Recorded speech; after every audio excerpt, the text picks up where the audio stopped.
ಎಲ್ಲರಿಗೂ ನಮಸ್ಕಾರ ಸ್ನೇಹಿತರೆ, ನಮ್ಮ ಚಾನಲ್ಗೆ ಸ್ವಾಗತ. ಇವತ್ತಿನ ಈ ವಿಡಿಯೋದಲ್ಲಿ ಜೂನ್ 18ನೇ ತಾರೀಕು 2026 ಗುರುವಾರದಂದು ಗುರುಪುಷ್ಯಾಮೃತ ಯೋಗ ಮತ್ತು ಅಪರೂಪದ ಗಜಕೇಶರಿ ರಾಜಯೋಗವು ಈ 5 ರಾಶಿಗಳಿಗೆ ರಾಜವೈಭೋಗದ ದಿನ ಒಲಿದು ಬಂದಿದೆ. ಆ ರಾಶಿಗಳು ಯಾವುವು ಮತ್ತು ಗುರುಪುಷ್ಯಾಮೃತ ಯೋಗದ ಬಗ್ಗೆ ತಿಳಿದುಕೊಳ್ಳೋಣ.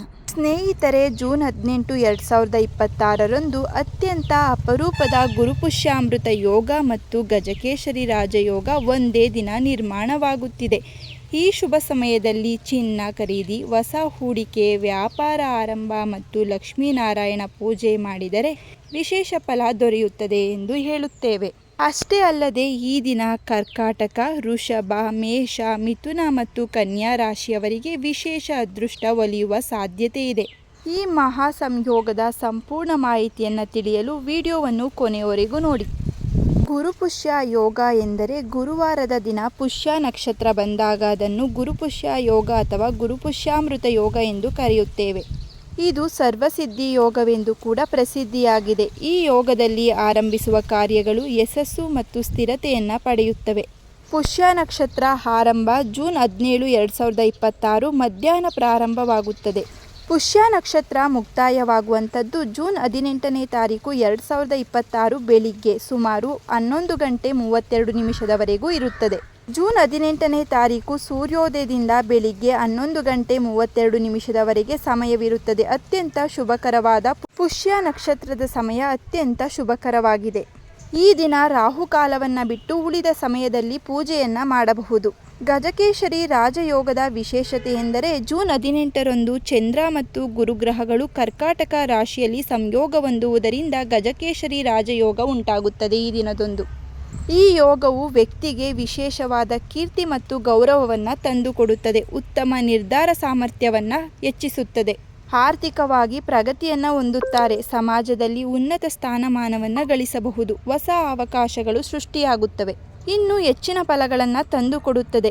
ಈ ದಿನದಂದು ಮಾಡಲೇಬೇಕಾದಂತಹ ಶುಭ ಕಾರ್ಯಗಳು ಯಾವುವು ಎಂದರೆ ಚಿನ್ನ ಬೆಳ್ಳಿಯನ್ನು ಖರೀದಿ ಮಾಡುವಂಥದ್ದು, ಮನೆ ಅಥವಾ ಭೂಮಿಯನ್ನು ಖರೀದಿಸುವಂಥದ್ದು, ಹೊಸ ವ್ಯಾಪಾರ ಆರಂಭ ಮಾಡುವಂಥದ್ದು, ಬ್ಯಾಂಕ್ ಹೂಡಿಕೆ ಮತ್ತು ಉಳಿತಾಯ ಯೋಜನೆಗಳನ್ನು ಮಾಡುವಂಥದ್ದು, ಮಕ್ಕಳ ವಿದ್ಯಾಭ್ಯಾಸಕ್ಕೆ ಹೊಸ ಆರಂಭವನ್ನು ಮಾಡುವಂಥದ್ದು, ಲಕ್ಷ್ಮೀನಾರಾಯಣ ಪೂಜೆ, ಗುರುಪೂಜೆ ಅಥವಾ ದಾನ ಧರ್ಮವನ್ನು ಮಾಡುವುದು ತುಂಬ ವಿಶೇಷವಾದ ಶುಭವನ್ನು ತಂದುಕೊಡುತ್ತದೆ. ಅದೃಷ್ಟ ಪಡೆಯುವ 5 ಪ್ರಮುಖ ರಾಶಿಗಳೆಂದರೆ ಕರ್ಕಾಟಕ ರಾಶಿ. ಗುರು ಮತ್ತು ಚಂದ್ರರ ಸಂಯೋಗ ನಿಮ್ಮ ರಾಶಿಯಲ್ಲೇ ನಡೆಯುವುದರಿಂದ ಧನಲಾಭ, ಉದ್ಯೋಗದಲ್ಲಿ ಪ್ರಗತಿ ಹಾಗೂ ಗೌರವ ಹೆಚ್ಚಿಸುವ ಸಾಧ್ಯತೆ ಕೂಡ ಹೆಚ್ಚು ಇದೆ. 2ನೇ ರಾಶಿ ವೃಷಭ ರಾಶಿ. ಆರ್ಥಿಕ ಪರಿಸ್ಥಿತಿ ಸುಧಾರಿಸುತ್ತದೆ. ಹೊಸ ಆದಾಯದ ಅವಕಾಶಗಳು ದೊರೆಯುತ್ತದೆ. ಮೇಷರಾಶಿ. ವೃತ್ತಿ ಮತ್ತು ವ್ಯವಹಾರ ಕ್ಷೇತ್ರದಲ್ಲಿ ಉತ್ತಮ ಬೆಳವಣಿಗೆಯನ್ನು ಕಂಡುಕೊಳ್ಳಬಹುದು. ಮಿಥುನ ರಾಶಿ. ಹೂಡಿಕೆಗಳಿಂದ ಲಾಭ ಮತ್ತು ಸಾಮಾಜಿಕ ಗೌರವವನ್ನು ಹೆಚ್ಚಿಸುವ ಸಾಧ್ಯತೆ ಹೆಚ್ಚು ಇದೆ. ಕನ್ಯಾ ರಾಶಿ. ಬುದ್ಧಿವಂತಿಕೆ ಮತ್ತು ಯೋಜನೆಯ ಮೂಲಕ ಯಶಸ್ಸು ಹಾಗೂ ಆರ್ಥಿಕ ಪ್ರಗತಿ ದೊರೆಯುತ್ತದೆ.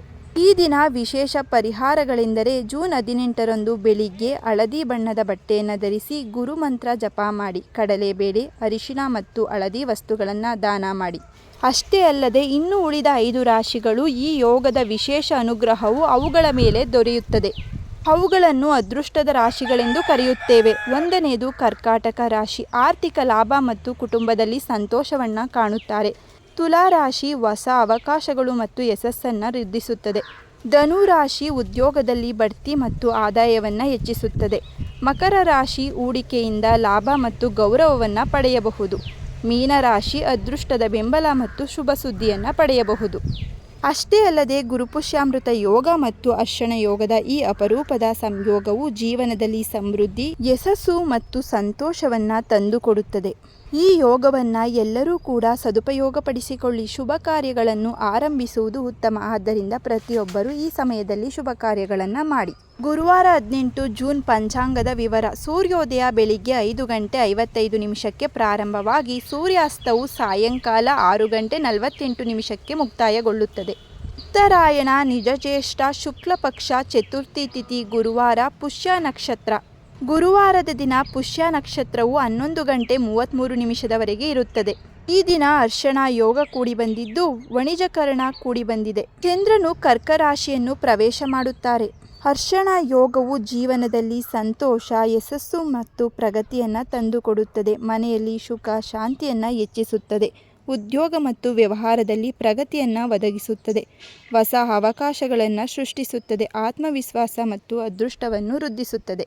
ಸ್ನೇಹಿತರೆ, ಗುರುಪುಷ್ಯ ಯೋಗದಲ್ಲಿ ಆರಂಭಿಸಿದ ಕಾರ್ಯಗಳು ದೀರ್ಘಕಾಲದ ಯಶಸ್ಸನ್ನು ಮತ್ತು ಸಮೃದ್ಧಿಯನ್ನು ತರುತ್ತದೆ. ಆದ್ದರಿಂದ ಪ್ರತಿಯೊಬ್ಬರೂ ಈ ಸದುಪಯೋಗವನ್ನು ಬಳಸಿಕೊಳ್ಳಿ.